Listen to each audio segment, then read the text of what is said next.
Muy buenos días, el tema de hoy es inseguridades. Vamos al libro de Isaías, capítulo 29, verso 13.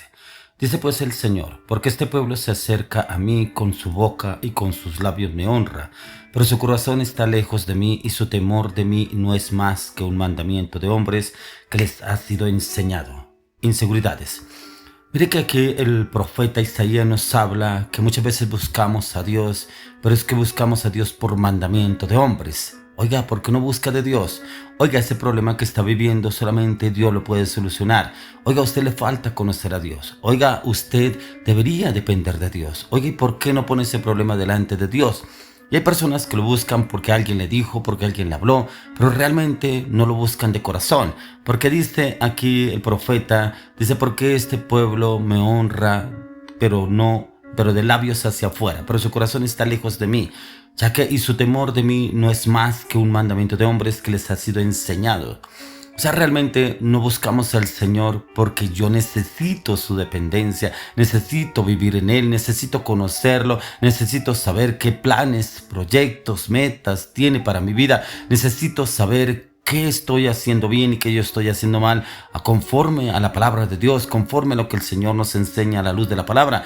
Pero mire que el hombre se llena tanto de inseguridades que muchos buscan a Dios, es como el Dios bombero.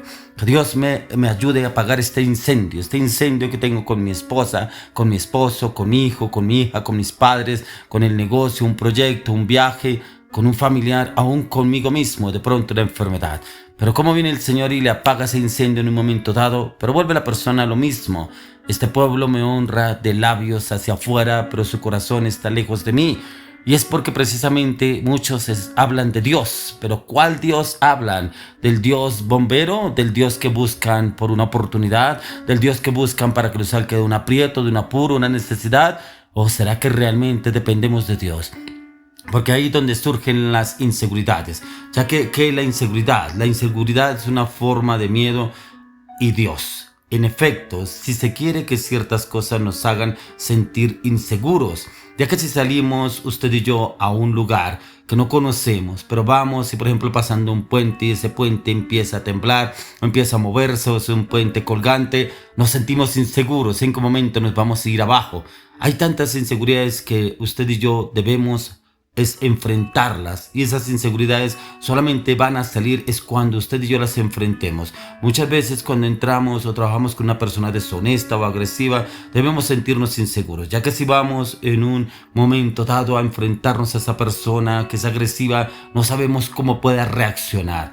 Así hay padres agresivos con sus hijos, entonces llenan a sus hijos de temor, de inseguridades, los llenan. Así lo mismo el esposo cuando trata de pronto mal a su esposa, o si de pronto levanta la mano contra su esposa, la llena de inseguridades, y viceversa, si es de pronto de la esposa hacia el esposo, los llena de inseguridades y empieza una vida de inseguridades porque no consigue trabajo, porque no sabe qué estudiar, porque no sabe en qué emplearse, porque no sabe qué carrera ejercer, porque como que la inseguridad lo agobia y a esa persona no la deja avanzar, ya que el Señor ha diseñado la inseguridad para que fuera una advertencia de que somos vulnerables a alguna clase de peligro.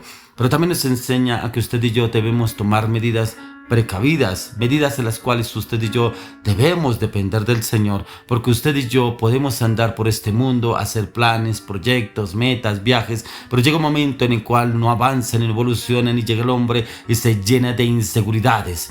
¿Por qué hice esto? ¿Por qué no hice lo otro? ¿Por qué no hablé? ¿Por qué sí hablé? ¿Por qué hice? Muchas cosas que el enemigo empieza a trabajar, ya que en el lenguaje cotidiano en el que el hombre se mueve es que no entiende qué es la inseguridad. Pero cuando decimos inseguridad es solo un miedo que las circunstancias provocan, sino un temor tan recurrente que podría considerarse un estado de ánimo.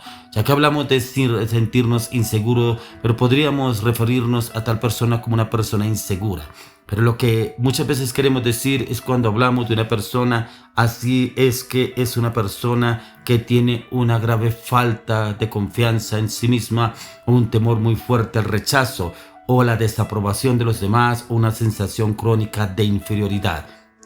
No sé si eso de pronto le ha pasado a usted, que usted se sienta una persona inferior, muchas veces porque no tiene el conocimiento, muchas veces porque se cree inferior ante otra persona por un cargo, un rango o por la imagen que usted ve en esa otra persona y nos sentimos inseguros y esa inseguridad nos agobia, pero también nos doblega y nos doblega a sentirnos inseguros ante toda situación.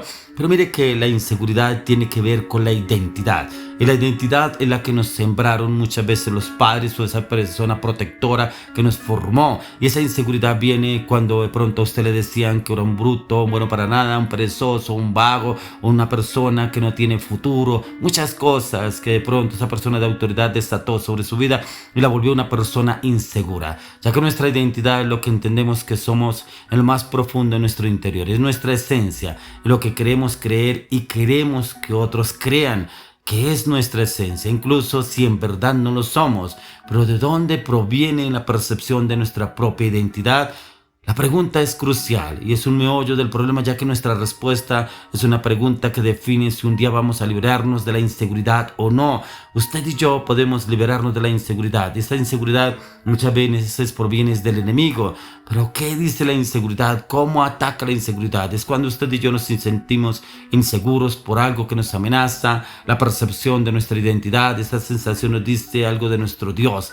En ese sentido, la inseguridad se convierte en misericordia, aunque casi nunca se siente así. Se siente como una ineptitud, un fracaso, una condenación. Nos pesa, nos hace sentir vulnerables y nos da esa incertidumbre y ese temor ante determinada situación que usted y yo debemos tomar para tomar decisiones en nuestra vida. Pero ¿qué dice el Señor en cuanto a la palabra? ¿Cómo usted y yo debemos sentirnos, pero también cómo debemos obrar acorde a lo que el Señor quiere que usted y yo empecemos a obrar y actuar como Él quiere que actuemos, siempre y cuando usted y yo dependamos de Él, lo busquemos de todo corazón y que no lo busquemos solamente por una necesidad o por alguna que me saque de un aprieto o de un apuro? Como lo dice en el libro de Romanos capítulo 7 verso 18.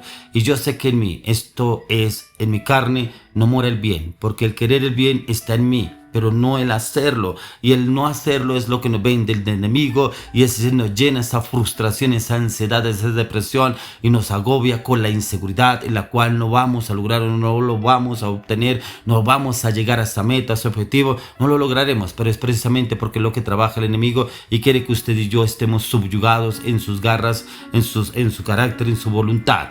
Pero ¿qué nos dice el apóstol Pablo en el libro de Hebreos capítulo 4 verso 13? Dice, y no hay cosa creada que no sea manifiesta en su presencia, antes bien, todas las cosas están desnudas y abiertas a los ojos, aquel a quien tenemos que dar cuentas. Todo está a la vista, todo está abierto a usted y a mí, siempre y cuando recurramos a la palabra. Todavía usted y yo tenemos esperanza y sabemos que nuestras almas están desnudas y expuestas ante los ojos de aquel a quien usted y yo tendremos que dar cuenta, pero tenemos que tener en cuenta que usted y yo debemos buscar y depender del Señor, pero hacerlo de todo corazón, no hacerlo por salir solamente de paso. ¿Para qué? Para usted y yo poder salir de esas inseguridades que el enemigo nos ha venido atando y nos ha venido subyugando. Pero ahí donde usted y yo debemos obrar y actuar, como lo dice el mismo apóstol Pablo en el libro Colosenses capítulo 1 verso 14, desde en quien tenemos redención por su sangre, el perdón de pecados, ya que si hemos pecado mucho o no, en Cristo tenemos redención, el perdón de pecados. Y el perdón de pecados viene y obra en nuestras vidas. Y es cuando nos sentimos huérfanos, extranjeros o peregrinos, ya que en Cristo hemos sido adoptados por Dios. Y hemos sido adoptados por Dios para que usted y yo entendamos el plan perfecto del Señor que tiene para con cada uno de nosotros. ¿Cuál es el plan? Ese plan perfecto solamente lo podemos encontrar a la luz de la palabra. Pero miren lo que dice el apóstol Pablo en el libro de Romanos 8:17. Y si hijos también herederos, herederos de Dios y coherederos con Cristo, si es que padecemos juntamente con Él, para que juntamente con Él seamos glorificados.